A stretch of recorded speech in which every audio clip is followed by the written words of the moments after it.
We are good to go. Let's go, boy. Don't pull me out of the submarine. Please. Man, I feel like there's something in my throat. It's weird. I know what you're talking about. Choked up. It's probably that syrupy Mountain Dew. It could be. Because I kind of feel it too. Oh. Ready? Yep. Okay. What's up, guys? Welcome back to Chimicomics. We are starting a new segment called Novel Nook. So our first book is Halo Evolutions. And we're just going to be covering a short story from this book. The longest short story in it. The longest one. It's a long short story. Yeah. If you've watched our comic book cast, then you know I love me some novels, especially Halo novels. And I finally convinced Riley to get his feet wet on the subject with a short story. But out of all the Halo novels, the guy who wrote this short story is my favorite. Like, I love his writing style. He really knows how to tell a story. Mm-hmm. And the short story we did was The Impossible Life and the Possible Death of Preston J. Cole by Eric Nyland. So, Riley, without spoiling anything, what did you think of it? So, no spoilers. Yeah, just the start. It's just a biography about this guy. And pretty much he's like your perfect military guy, like leader. Yeah. You know how like every really good. Yeah, every war has the really good strategists and tacticians like your Pattons and Rommels. Yeah, I was about to say this is like the life of Patton or something. Yeah. It's like that. But it's going through his whole life and he's doing like a bunch of cool stuff, you know, and getting noticed. He ranks up pretty quickly, and he's just like the poster boy for the Earth and their fighting force. So I really enjoyed it. It was written well. The way it's told is like this guy's doing a report on him and like covering his whole life. And I love stuff like that. I love when, like, on my comic cast episode where I brought in those big lore books about ships and the story of it. Yeah. I love when they're written in universe and not out of it, because that just makes me feel immersed to the story. Mm-hmm. Yeah. It went back farther than I thought it would. Mm-hmm. Where does it go? Like, it starts like 24. Yeah, like 2470 or something. Yeah, when he was born. And Halo, like, the games don't take place until Halo 2552. So, like, chronologically, he's 80 years old, but he gets, like, cryo-freezed and all that. Exactly, so stuff, he's biologically not that old. Like 60. Mm-hmm.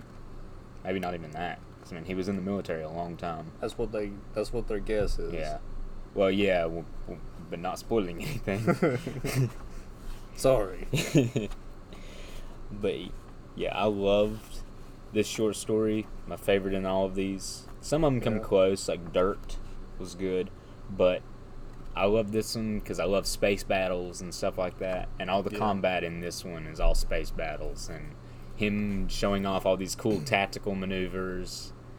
And like I said, I love that it's in Universe Report, and just not even when he is in the military, like when he's growing up, some of the stuff that happens and he writes and does as a kid is still pretty cool, which I probably would never expect me to say that, but here I am, because Admiral Cole, he's awesome. So what would you give it out of a 1 to 10 scale? Honestly, I really couldn't find anything wrong with it. The grammar and writing can be kind of clunky at times. But like I really enjoyed it a lot more than I thought I would. So I'd say like a 9.5 probably. I'm with you there. There is some clunky grammar, but as far as the story writing style goes, solid. It's very interesting. Like you're not bored with this. I read it all pretty much at the same time. You know, I took a small break, but yeah, I was interested the whole way through. I wasn't bored with it. It's only 100 pages, but keeps you enthralled. Yeah, the way he tells the story and comes forward with different details at certain points. It makes, it's a smooth ride. It's not like the timing is not off. Mm-hmm. It's just really well put together. All right, so we're going to get into the actual story of it now? Yeah, so let's talk All right. about it. Spoiler warning. This is old to say, but maybe we'll get people to read it. Maybe. So it begins with codename Surgeon, and he's writing a report about one of humanity's greatest heroes. And I love the headers of all. It's like you're actually reading a data file, and it's got all the encryption, and they have black ink at certain parts. Yeah. Redacted. And he's wanting to say what made Cole the perfect military commander and what happened to him. Yeah. So it starts with his early life. He grew up on Earth, but he had a rare childhood on Earth because his father and mother were like religious and had an old-timey farm in a rural area, because a lot of Earth, it's in the 26th century, so most of Earth is urban and cities, so this was a rare thing. And he's way ahead of his age group and stuff. Like when he's in school, things just aren't interesting to him, and his teachers say he's not imaginative, he lacks social skills. And he writes this paper. Can I take it? Good. Yeah. One thing I thought was interesting is his family farm is a pretty rare thing at the time. Most of them are government owned, and I just thought it was interesting how his family's farm was still standing. That was cool. Yeah, so when he was 14, this is an excerpt that was filed in this report he's writing. It's The Viability of Extended Colonization by Preston J. Cole, age 14, and the grade received for it was a B. The teacher's comments: thesis, B. Conclusions, C. Too much speculation and gratuitous use of Yeats quotation, is what she said. But when you look at the future of the Halo story, what he says is exactly what happens. He predicts the entire insurrection. And the guy writing this says it was downright prophetic. Yeah. This happened. Just that excerpt that you read of the paper is really cool. Really, you can tell. Very over the top for a 14-year-old. He's like, the metaphor of a biological system, for example, a population of wolves or fungus growth in a petri dish, is tempting to apply to colonial expansion. Yeah. Starting off with that. And I love how at the end she says too much Yeats quotation. There's that quote there. How long can Earth and its close colonies extend without producing offspring that differ sufficiently to want to break away from the parent? As William Butler Yeats said, the center cannot hold.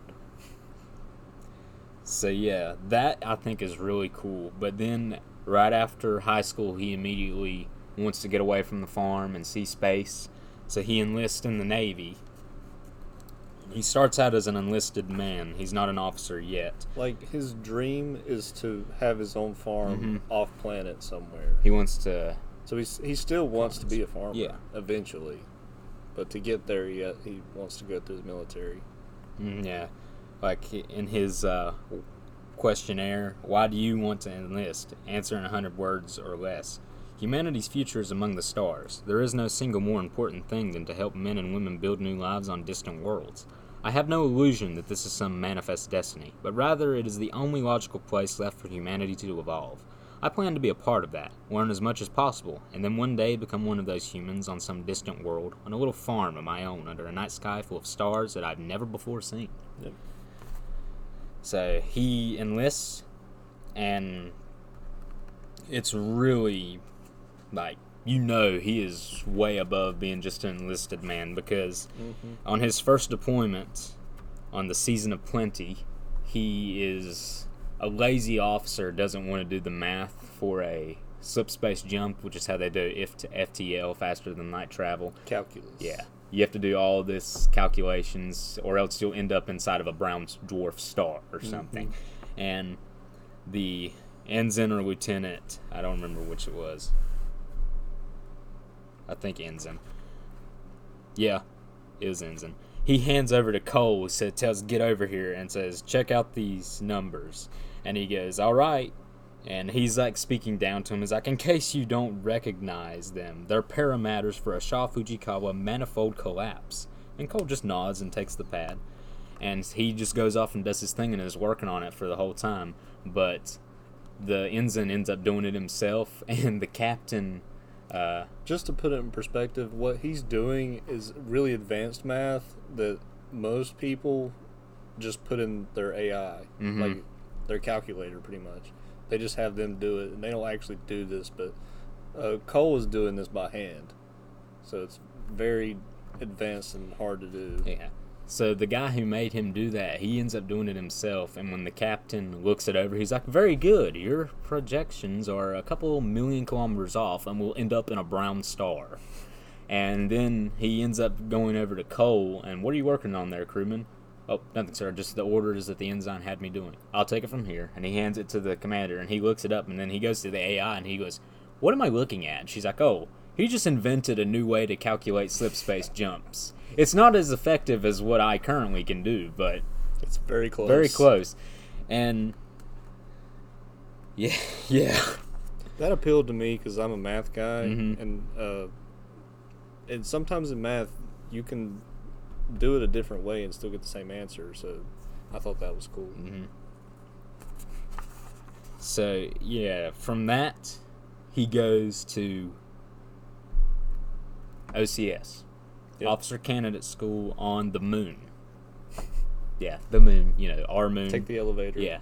They do have elevators. I know. Yeah. I wonder if they actually have one on the moon. School. Didn't he he went there first? Yeah, that was the basic. Yeah. Because in the Navy, if gravity goes out on a ship, you have to learn how to move in 0G. Yeah. They call it barf school because, you're going to barf. So, yeah, he goes to OCS, and he is an exemplary student. Like, he's very good, but then something happens. During his junior year, there's a series of incidents with Admiral Konrad Volkov's daughter, her overnight disappearances from family officers' quarters located on base, sightings of the young lady in the company of a young man, and the biological consequences of these liaisons. The scandal culminated publicly when 6 cadets were brought before a board of inquiry. And Cole was one of those cadets, so I love how they add his body language to this entire thing. Yeah. Because it's like an excerpt, like a transcript. Because, like in court, there's the clerk who's sitting there at the typewriter writing down everything that happens. This is what it's from this board of inquiry. Yep. So he is being questioned, and he's not answering their questions pretty much. And he doesn't answer them. They end up taking him away, but... he's trying not to be a snitch. Yeah, pretty much. And the admiral... And they know it, too. The admiral, whose daughter was doing all this stuff, is there. Like, he walks in, and Cole faces the tribunal and cannot possibly see the admiral, but nonetheless stands straighter and begins to sweat. So that happens. And they say, Crewman Cole, you are in contempt of this board of inquiry. I'll deal with you later. And he's escorted out. Cole salutes the presiding officers, turns, makes direct eye contact with Admiral Volkov, and is marched from the tribunal chamber. And eventually they just drop it all. Yeah. Anyway. The next page is a certificate of marriage. He's marrying the admiral's daughter. And the analysis of the guy writing this report, he comes up, there's 1, 2, 3 reasons why this whole thing happened. Either 1, the admiral knew which cadet was the true father of the daughter. The guy writing it, they have a child like right after that. Like she was pregnant at the time, I guess. And the guy writing this suspects that that's not Cole's child. No. So these are the theories he has for why this happened. The admiral knew which cadet was the true father and didn't like what he saw. He found a suitable replacement for his daughter, a cadet who would stand up for his principles, even if that meant going to jail. 2, the child's DNA did not match any suspected cadets or other military personnel. Civilians transferring to and from Luna were not required to provide DNA samples for their CMA screenings. This would have left the admiral's grandchild still fatherless. 3, Cole was indeed the cadet who had the liaisons with the admiral's daughter, but not the father of her child. They really don't know the answer to any of these. But he does marry her, and they do have several children I think themselves. 3 makes the most sense. I think so too. But yeah, so he marries her. And he also like speculates, like, was he just being really nice? Or doing the right thing, or was he trying to get in with the admiral? Yeah. And was he taking advantage of this opportunity? And he says, I think a little of both. A little of both. Yeah. He even says Cole's admirers would say that he stepped up and did the noble thing, like his hero worship. But then the next section of the story is the Callisto incident, which is badass. We're gonna like get into some cool battles, but like during all these years, his wife is at home. Yeah. And he doesn't like come home ever. He writes some letters to her and some of the children, but it's really sad because eventually, they divorce. But yeah, it's a really hard topic. Because military service. Yeah. There's a lot, especially at this, so far in the future, he's light years away, all the way in the outer colonies pretty much, and she's back on Earth. So he is as far away as possible as he could be. So the next section is he's an officer now. He's out of OCS, and it's his first tour on the UNSC destroyer Las Vegas. And the Callisto incident is what it's called. So this is where the meat of the story starts with this incident and carries over later. There's a lot of tension going on in the colonies. People want to rebel. People want to be independent. And in one system, the Draconis system, the UNSC Corvette, very small warship, is doing some normal checkups with a ship and system, and they end up fighting back, like when they're boarded, and taking the ship. So the UNSC needs to destroy or recapture the Callisto because they can't have any rebels with access to military weapons and a ship like that. So they send the destroyer Las Vegas that Cole is aboard, and they just think this is easy because they're a destroyer and they're against a Corvette. So they're tracking her and they're following the Callisto, and they're arming missiles and they're going to shoot her down. They're like, it's a sitting duck. She's not even trying to avoid them. But then the Callisto rolled around an asteroid, and her engine cones flaring white hot, and executed a slingshot orbit to the far side of the asteroid. And the missiles split, each one trying to find the best targeting solution. And they never hit because, for the blink of an eye, a new sun appeared in the 26 Draconis system. The Callisto crew had placed a nuclear warhead in the asteroid, a shaped charge, and it blasted the rock apart, vaporized and shattered iron and ice, and spewed forth a shower of molten metal and plasma, a tide of destruction that rushed into the UNSC battle group, because there were 3 destroyers a part of that. It hit the Buenos Aires, which had been the leading charge. Her antenna and Mach trajectory sensors boiled away. I won't read the whole thing, but yeah. The Las Vegas is spared. They're only hit by a chuck of spinning rock, and it glances off, but it's enough to crumple her side and bend the ship's hull 20 degrees, which is a lot. This is pretty much the point when they realize that the rebel scum is pretty hard to beat. They're a lot stronger and smarter than they thought they were.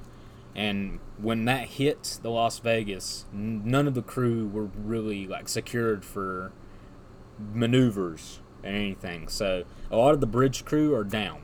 Cole is the only one who gets up, and he's the only officer available to take command. And he does the only thing he really thinks he can to get out alive. He surrenders. This is brutal. It is. He transmits to the enemy ship. He says, I surrender. You can come along, and He knows that the people piloting the Callisto, they're not going to destroy the destroyer. They're really hardcore into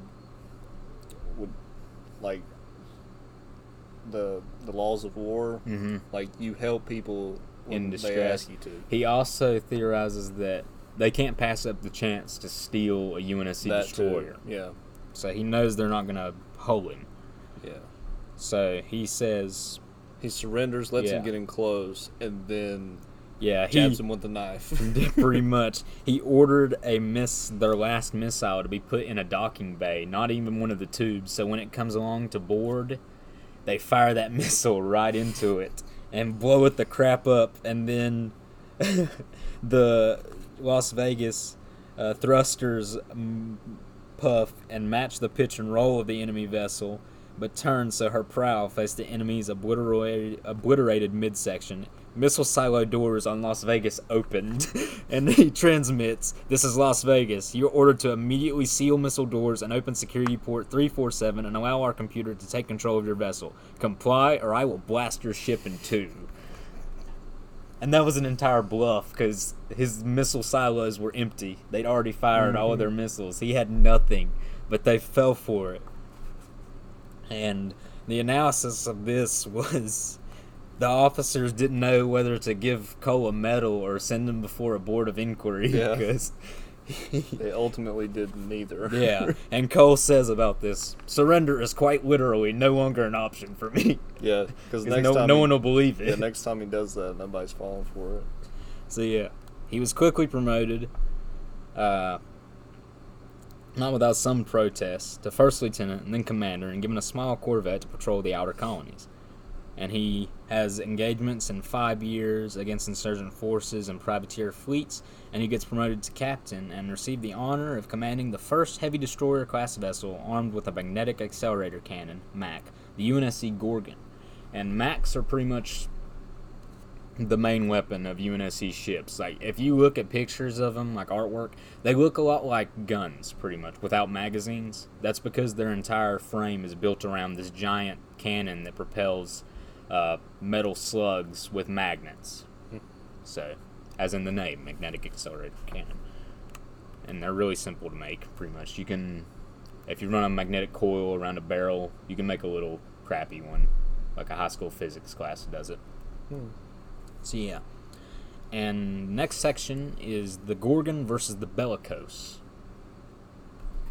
This is where the drama begins. Yeah, because he gets a letter, and Ina, his wife, wants a divorce. And he says, "I know it's my fault. You never wanted a long-distance military marriage, but I love you and the kids, so I understand your choice. I'll always love you, always love the kids. Please reconsider your decision. I await your final word, but I stand by my duty. Ever yours, Preston." So,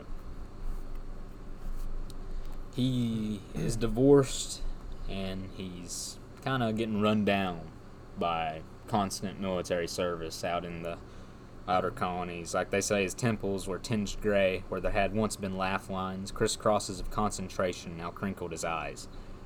So other than these telltale signs of strain, however, he was the model of calm and thoughtfulness. Confidence emanated from him like a magnetic field. So they end up fighting 2 battles in the last 72 hours with a captured frigate that was called the Bellicose, and they've renamed it the Bellafron. And they battle for 34.7 minutes, peppering each other with missiles. The Gordon tries to get in for a kill shot with its MAC, because if they're lined up correctly, the round travels so fast that there's no way for it to be dodged. Didn't they shoot it in mid-flight as it was about to hit them? Yeah, they fire missiles, and Yeah. a dotted line. So the explosion smeared across the black of space, however, and ever so slightly nudged the line representing the multi-ton ballistic projectile. Yeah, and at this point, neither side has Ever done that. Has anything to throw at the other, so it's a tie. And the guy writing this even theorizes that if the insurrection hadn't have happened, and we had learned how to fight in space, the Covenant would have just rolled right over us. So it's actually good that this stuff happened. When you think about it, this is what the Spartan 2s happened too. So thanks, dirty guineas, rebel scum. I know I love the Rebels in Star Wars, but I hate them in Halo. Really? Yeah, I do. They're terrorists. Like, they are literal terrorists. Like, Star Wars, they're happy-go-lucky rebels, and this one, they're like setting off nukes on colonies and stuff. Oh, jeez. Yeah, but the UNSC isn't as good either, because they kind of nuked a rebelling colony once.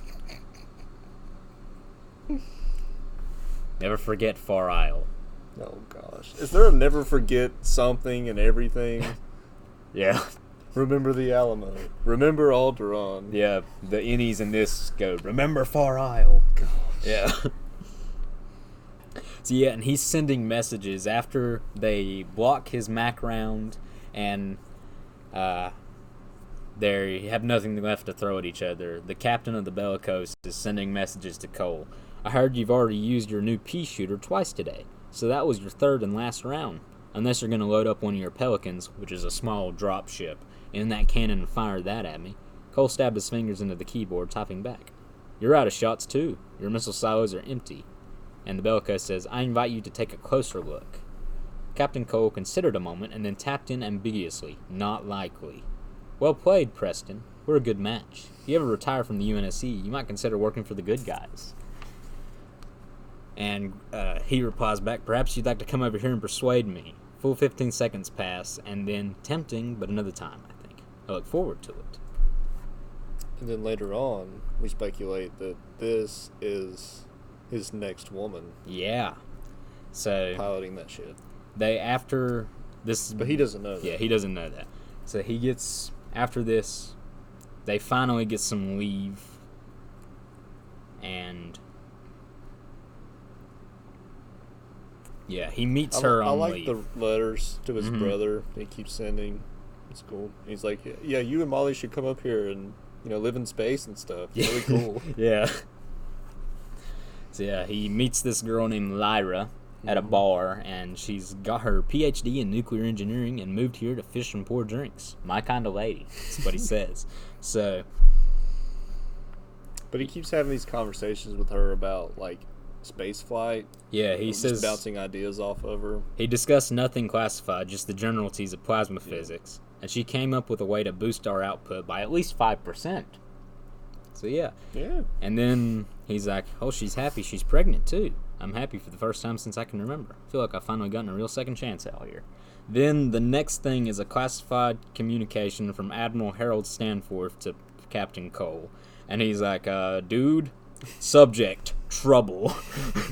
Yeah, that girl you had, she's kind of insurrectionist spy and space captain. We think she was the captain of the Bellicose. And she's one of the freaking leaders of the insurgents. And so the Office of Naval Intelligence, ever paranoid, is like, you've been sharing our secrets with her. They interrogate him and everything. And they end up, like, he ends up not being able to be, like, active duty anymore. They give him a desk job, and then they say, well... I feel really sorry for Cole. Yeah. This is really rough. Yeah.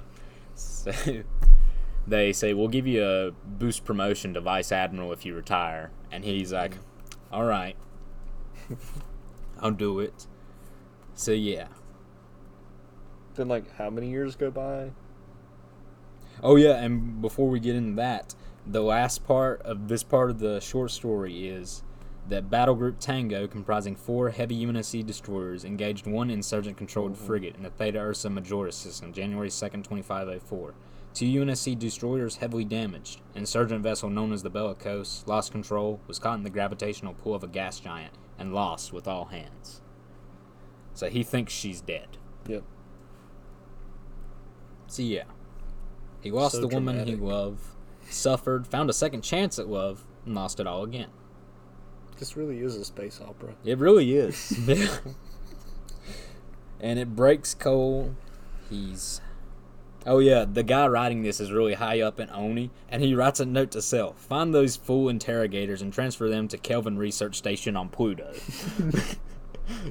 So he's like, I'm punishing these buttholes. So yeah. So then we got Section 6, the Covenant War, the Cole campaigns. He was promoted to Rear Admiral. He tried to get reassigned back to space, and they were all denied. So then they finally give him the chance to retire with Vice Admiral. But then shortly thereafter, the Covenant encountered the human colony Harvest. Only a handful of farmers managed to escape, and they sent a battle group to investigate. Only one ship returned. And they said that there was an alien ship there. They sent a message saying that your destruction is the will of the gods, and we are their instrument. We will inherit the earth, pretty much. Mm-hmm. So, yeah. And the guy writing this is theorizing, why did they pick Cole to lead the fleet? And he says, well, he's a hero. Like, he was a hero during the insurrection, but... They needed a scapegoat. Yeah, if he failed, because they could easily use him. Yeah. And I love this part. As ordered, Lieutenant Demos and I went to offer Vice Admiral Cole reinstatement to active duty in the job command of the fleet to retake Harvest. So they're going to his house, pretty much. Mm-hmm. And he answered the doorbell in his bathrobe and did not bother to return our salutes. He looked much older than I thought he would. His hair was silver and gray, as was his complexion. Gone was the spark in his eyes that I had seen in videos of this legendary man when I was a child. It was as if I'd found the ghost of Admiral Cole and not the man.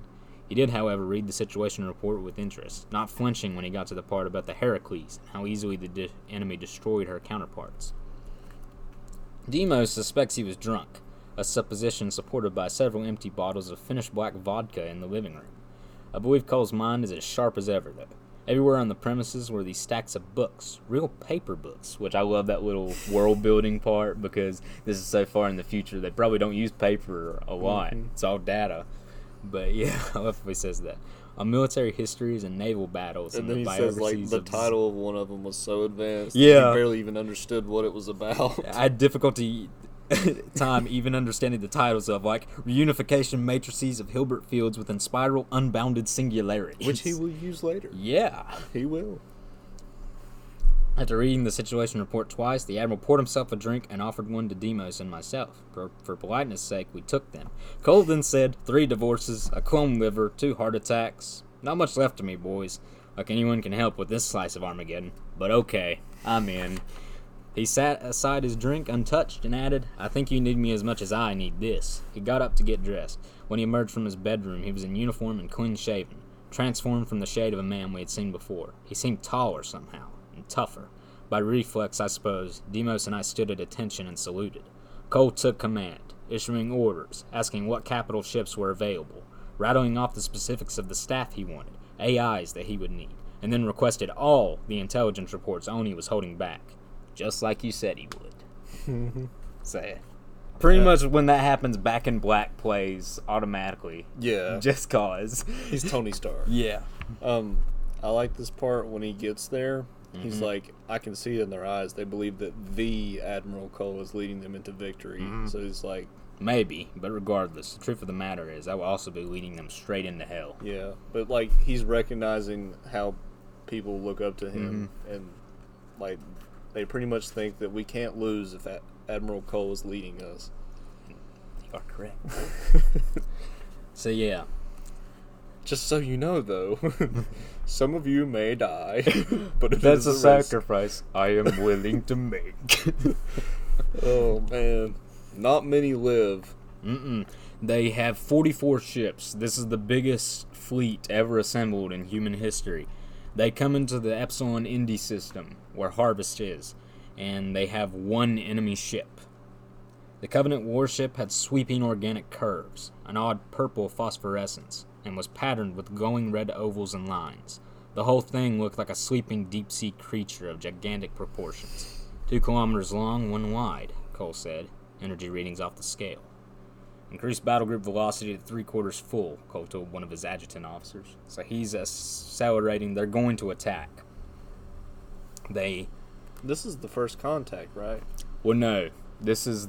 that story like is... first battle, I mean. Yeah, oh yeah. This is the first major battle of the Human Covenant War. So he has no idea what to do or what to expect with this ship. So he's basically just, he gives the order. Hoping for the best, I guess.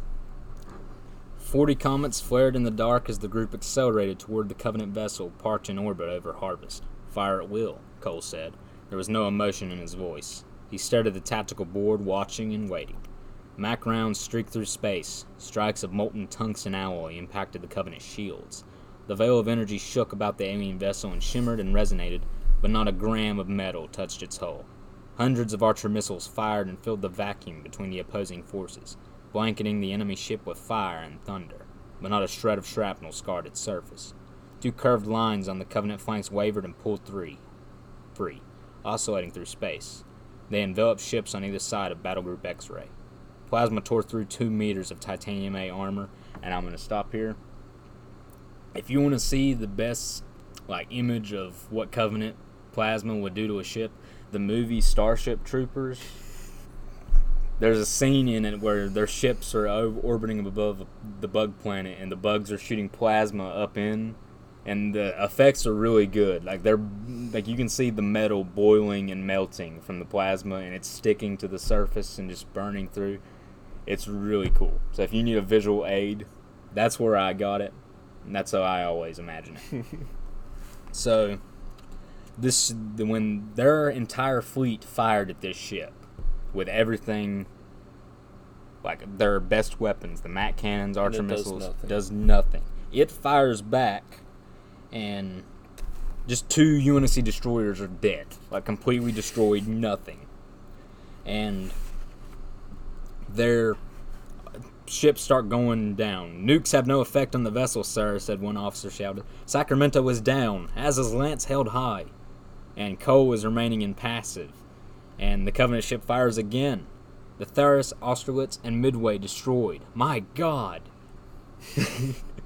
And he's squinting at the energy signatures oscillating on the display before him. 2 more ships down. An officer screams, "Sound the retreat," and Cole barks, "Belay that order," without looking up. And then a guy runs up and says, "Damage and casualty report, sir," and he waves it away. Get that out of here. Well, I don't have time to focus on that.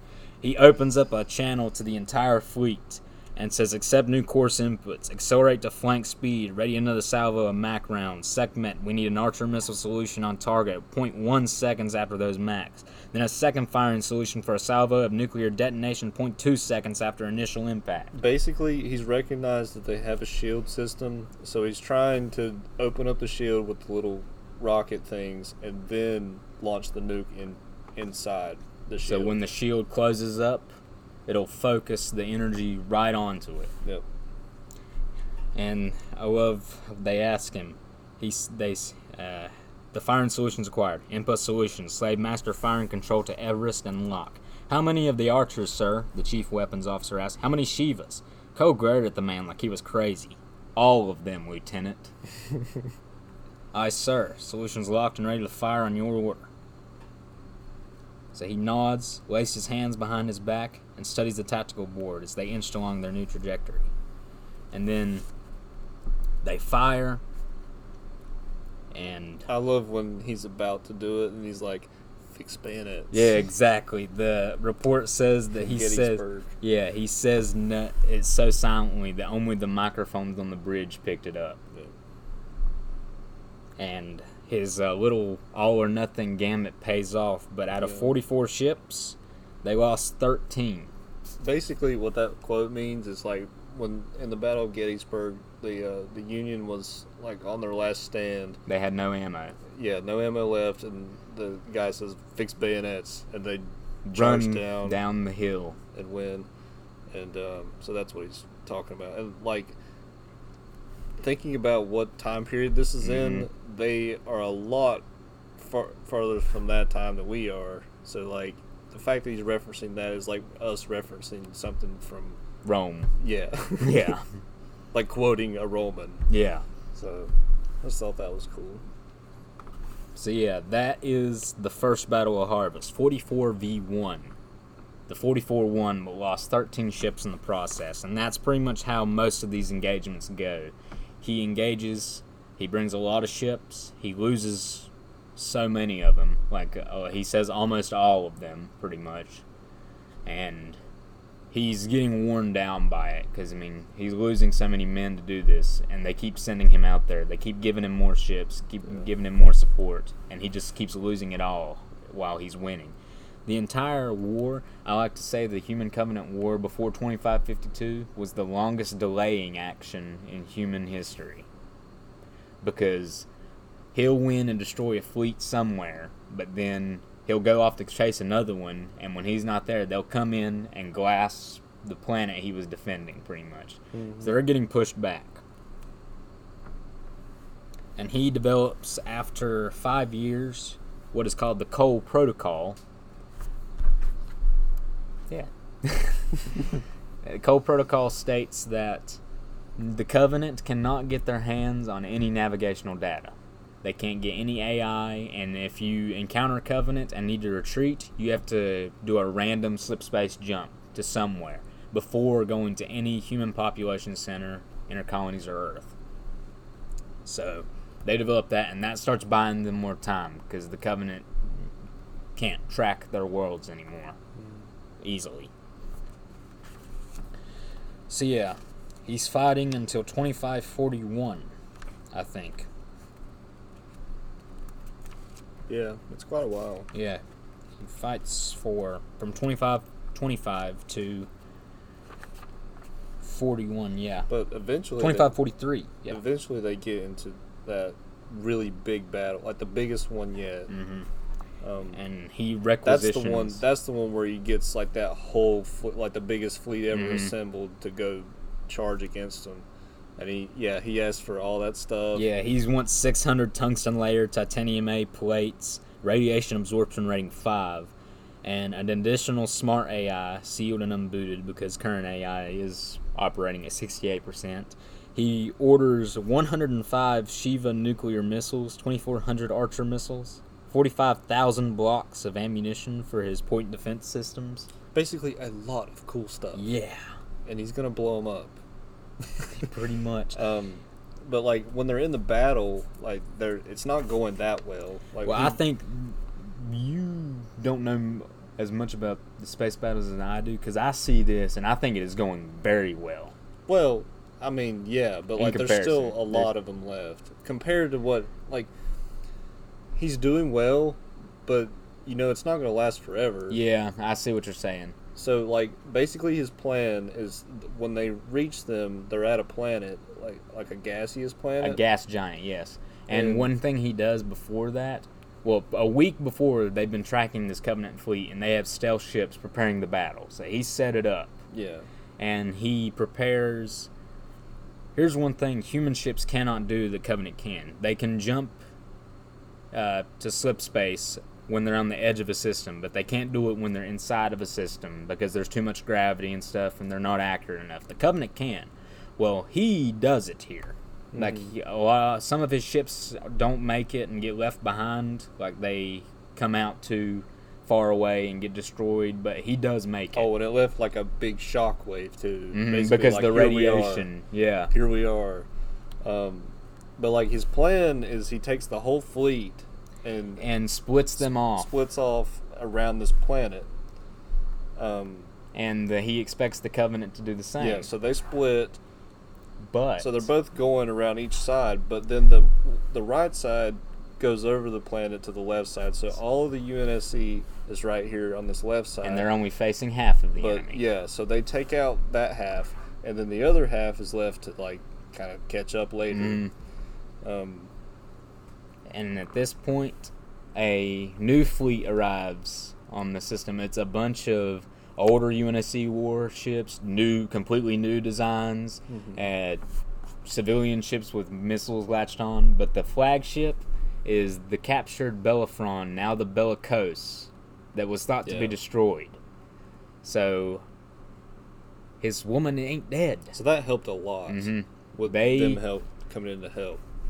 That made all the difference. They come in, and you think Cole is just going to finish it now, but then a whole bunch of Covenant reinforcements show up, and he orders the rest of his fleet to retreat, but he himself remains, and he gets in deep orbit of the gas giant, and he uses the magnetic field of the gas giant to block the Covenant plasma, because it can't get through that, and he doesn't want them chasing after his fleet, so he opens up a comm channel on broadband to all of the Covenant saying, "Listen to me, Covenant.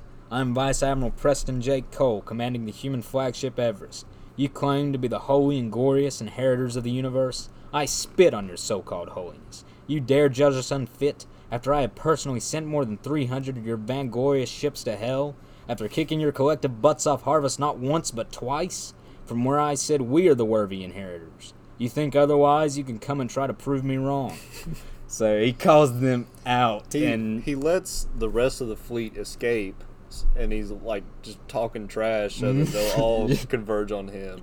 Yeah, and they fire, and it spirals about themselves and dissipates in the magnetosphere of the gas giant, and he opens up another comm channel and says, "Is that the best you can do?" He laughs. Watch what one unworthy human can do, and he launches everything he had. Pretty much, the goal here is to jihad this thing. Yeah. And get them all. He fires. Take them all out. Remember how he requisitioned 105 nuclear missiles? Yeah. He fires all of them, but not at the Covenant. He fires them at the gas giant. And it causes... This is some high-level physics stuff, but it ignites the hydrogen-helium atmosphere. Boom. Yeah. Takes them all out. It becomes the smallest of brown dwarf stars. Yeah. And the Archer missiles he fired had no effect on the Covenant shields. They did, however, provide a dazzling display of pyrotechnics. So it's just decorative. I want to make it look as badass as possible. The cool thing is that, like, that stuff created a smoke screen. Mm-hmm. So earlier when he was asking for all that stuff, one of the things he asked for was for them to keep a ship that was already trashed. He's like, I could use that as a fire ship. Which is when you load it with a bunch of explosives and, like, ram it into the enemy. So he never used it in the battle. What you see is Cole sacrificing himself, but what the writer thinks here is that he used that fire ship to fake his death. To fake the death and escape. And he got out of it. He jumped straight from there. Mm-hmm. And another thing UNSC ships can't do in slipspace is make in-atmosphere slipspace jumps. And he was in the atmosphere of the gas giant. But he did all this crazy math. Yeah. Like he ran it through a network of AIs. Thing, yeah. Right? He ran it through a network of AIs for like a week before the battle, trying to get it all good. They thought it was just for his earlier slipspace jump in the system, but there's an 80% chance, the writer says, that he got away and is living with his woman now on a farm somewhere way out back. Are there any books at all with Cole in them? Not after this. Okay. Well, he's in this one a little bit when he promotes Keys, like at the very end. But does that take place after this? Yeah. No, that takes place before. Okay, There's none after, so his fate is left. Okay. That's cool. Yeah. That's cool. Yeah. It's hard to read this because, I mean, most of it is just a pair of brass balls. There's not much words. So yeah, that was a really cool ending. So that's how he went out. Yep. Talking shit to the Covenant. Is that all you got? Watch what one unworthy human can do. Presses the big red button. That makes me think. I was trying to think of what it was. It reminds me of what's his name, Lieutenant Dan, when they're on the shrimping boat and he's yelling at God. He's like, "Worst!" in the storm. Yeah. That's exactly what you called this a storm. Yeah. Apparently, this is a cool. The author puts a speculation here. And one hole in this theory pertains to the crew of Everest, but Cole's massive personnel transfer prior to the battle might have been intended to fill his ranks with those sympathetic to his motives, or at least those who had unwavering loyalty to him. So he made sure his crew would go with him. Yeah, that was one reason he thinks he got away, is because, like, he wouldn't just take a crew in there to die. You know? But he says he could never have convinced the entire crew of Everest to agree to a wartime desertion. Yeah. I do not believe Cole could kill his own crew, but perhaps he would keep potential dissenters indefinitely in cryo-sleep. So they never... I hope he shows up in Halo Infinite. Like, they find him, like, out there, and he's like, "So you got an AI problem, huh? That would be crazy. I'm gonna kick their ass like I did the Covenant." 343, don't let me down. Jeez. What if that's who that guy in the trailer was? That's Admiral Cole. I'm kidding, no. You mean the guy that let Chief out? Yeah. Please don't die. Oh, no, he's like a random He's mechanic. like a random Marine mechanic. I know, I'm kidding. I'm actually Admiral Cole. Yep, 40 years too young. Yeah, right. So yeah, the conclusion is, in my best estimation, Cole survived the Battle of Serpentis. He may be alive and healthy today. By Earth normal chronology, he would be 82 years old, but before the Covenant War, he had his liver, heart, and endocrine system replaced with flashcomb parts. Also, so many of his years occupied with space travel were filled with periods of cryogenic suspension and minor but additional relativistic effects. Our best guess at Cole's biological age is 60. So he is likely leading a band of colonists, insurgents, and UNSC defectors to build a new home far outside UNSC-dominated space. He always wanted a farm on some world where he could look up and not recognize the nighttime stars. I think he did just that. So he's writing recommendations here. For the moment, Preston Cole may be living a simple, isolated life. The governor, perhaps, of some unknown provisional farming colony. But there's two reasons he could come back. Yeah.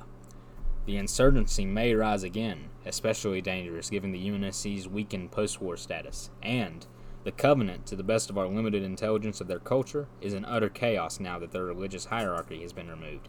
What they will do with their independent races or collectively is anyone's guess. Mm-hmm. So, I really hope he shows up in Halo Infinite. That would be the best thing for fans of the lore and the books. I would walk up to whoever wrote that and French kiss him. Good God. Okay. Kidding. But yeah, that's codename Surgeon, and this ship he's aboard, the UNSC Point of No Return, it's a destroyer-sized stealth vessel that houses the UNSC Security Council, all of ONI's top-tier operatives. Is it in the games? No. Oh, it sounds familiar, though. It's pretty much... It stays in lunar orbit, and then all around human space, it's like moving differently locations because it can't be detected. So it's pretty much the fallback point. So let me ask you this: I never got this in the story. Are the Halos like those colonies? Like, so where does that come in? The Halos were built by the Forerunners 100,000 years ago. Oh, okay. Yeah, they are. They were built because the Flood, which is the parasitic life form from the Halo games, was too powerful. And as you know what they do, right? They kill all sentient life. Yeah. So they killed the Flood's food. That's why they were made. Okay. They also were supposed to house ecosystems and stuff, and to be safe from the firing, so they could keep life there. So, like, where are they in proximity to Earth? I have a book that has an entire map that shows everywhere they are. So I will show you that. Like, do they know about them at this point? No. Okay. They don't know it until Halo 1, all the way up in 2552. Like, they had no idea about what the Covenant religion was all about. My Halo knowledge is very fuzzy. So, like, where do they go to find them? Like, how far away is it from there? From Earth? Yeah. Very. I mean, I'm just wondering how they got there. That's partially explained in the Fall of Reach. Like, the Covenant attack a world, and they're looking for these meteorites that have Forerunner stuff in them, that have coordinates. And Cortana gets her hands on that information, so when they have to do the blind jump from Reach when they're escaping, she doesn't do blind coordinates. She uses those coordinates. Oh, okay. That they got from that, and that's how they found Halo. Okay. And it was a I want to say it was a month-long journey through slip space from Reach to there.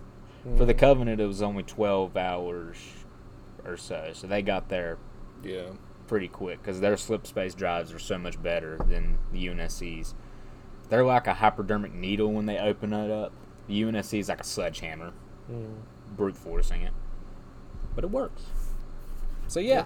That's it. That's it. That is the impossible life and possible death of Preston J. Cole. Yep. So this is a collection of short stories. We just covered the last story, which is like 100 pages. Yeah. So it's kind of a short novel, to be honest. Yeah. Let me see. So like that much of it was what we covered. Mm-hmm. You've read the other stories, or any of them like worth taking a look at? I will say Headhunters, which is about teams of Spartan 3s who operate behind enemy lines and assassinate high-level Covenant targets. Okay. And then there's Dirt, which is about a ODST from the insurrection to during the Covenant War. And they end up trying to do a heist, stealing gold from a bank on a doomed world. That's cool. It is. It was a cool one. But yeah. It's probably just my love of Eric Nyland's writing and how badass Admiral Cole is. But that one's definitely, if you pick up this book. There's one titled Pariah. That one is about Pariah. Yeah. Pariah. I am doomed to watch. I have to watch it all. Yeah. That one's about some rich humans on this like forest moon, and it's in the same system as Reach, but it's pretty much a hunting resort, and brutes show up. Oh. So they're trying to survive brutes. Wow. Yeah. Okay. Wait, no. That one might actually be a different one. There's that one's in there. That Stomping on the Heels of a Fuss is that one I just talked about. Pariah is about a Spartan 2 candidate who fails augmentation and tries to escape with an insurrectionist. Okay. That sounds cool. Yeah, all of them are cool. There's some poems in here too. Oh, yeah. Beyond. Yeah. Soma the Painter. It's 2 pages. Yeah. So there's some cool stuff. Midnight on the Heart of Midlothian is also good. It's about the flood outbreak on a UNSC ship.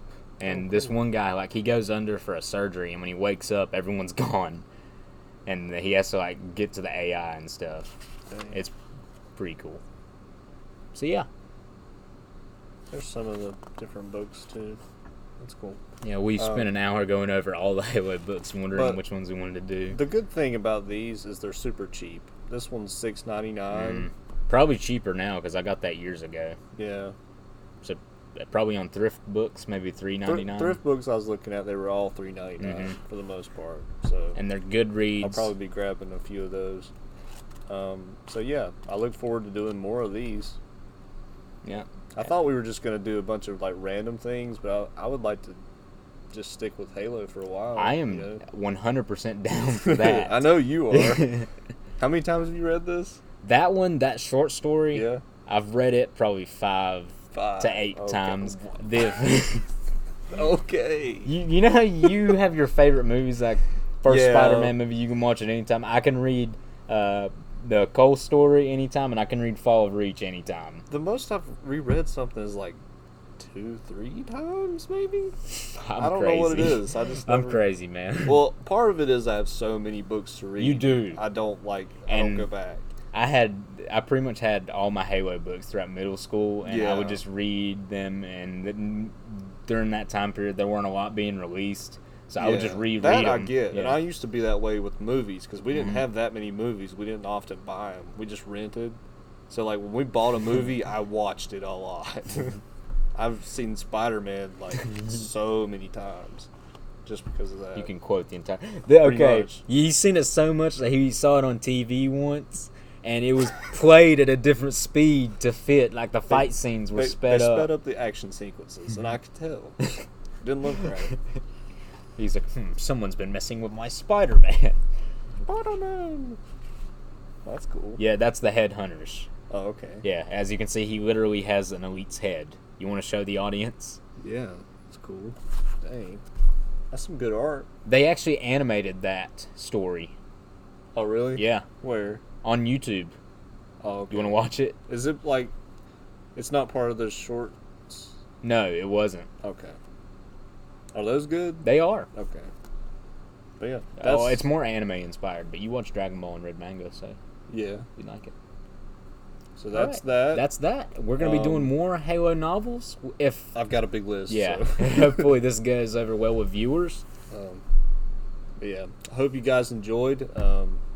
And that you'll pick up this book because it's super cheap and really good stuff. Yeah. And there's a lot of good authors that worked on this. And I think Eric Nyland did, 4 other books? He did 3 or 4? He did 3 other books, and then he stepped away to do his own stuff. Then that other story he talked about was written by Tobias Buckle. He did this. He did the Cole Protocol and some others. He did Dirt in this. Yeah. So yeah, I definitely look forward to doing more of these, and yeah, we'll see you next time.